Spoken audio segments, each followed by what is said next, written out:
캘리포니아 당국은 3개월 전 캘리포니아 팜스스프링스 인근에서 사라진 30세의 한인 여성의 행방을 쫓고 있습니다.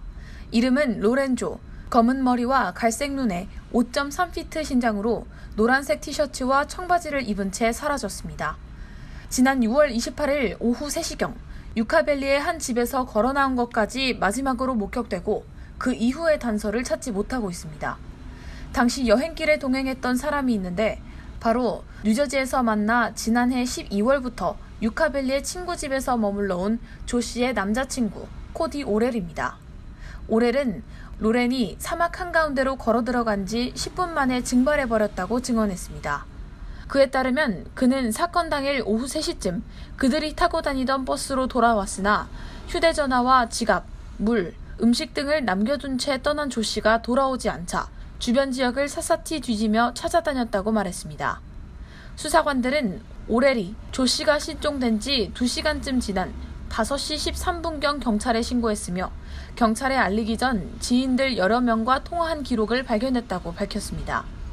하지만 조 씨의 휴대전화와 컴퓨터, 차량 등에서는 어떠한 단서나 행적도 찾지 못했다고 보고하고 결국 일주일이 지난 시점에 조 씨는 실종자로 분류됐습니다. 당국은 지난 7월 내내 조 씨를 찾기 위해 주변 산과 오지 등에 K9 경찰견과 항공기, 헬기를 투입하고 드론을 띄우는 등 수색 작업에 총력을 기울였지만 조 씨의 흔적은 어디서도 발견되지 않았습니다. 경찰이 조 씨의 실종과 관련해 살해 가능성 여부를 의심하는지에 대해서는 아직까지 알려진 바가 없습니다.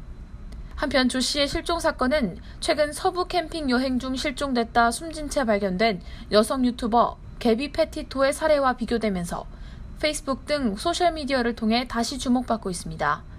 미국의 모든 언론 매체들은 지난 한 달여간 페티토라는 파란 눈의 20대 백인 여성의 실종 사건을 주요 뉴스로 해 앞다퉈 보도했는데 많은 사람들은 이와 관련해 이 사건이 유색인종 실종자와 백인 여성 실종자에 대한 언론의 불균형적인 보도를 보여주고 있다고 말했습니다. MSNBC의 한 뉴스 앵커는 지난 20일 실종 백인 여성 증후군을 언급하면서 왜 유색인종이 실종되면 언론의 이런 관심을 받지 못하는지 고민하게 된다고 지적하기도 했습니다. KBTV 뉴스 김은지입니다.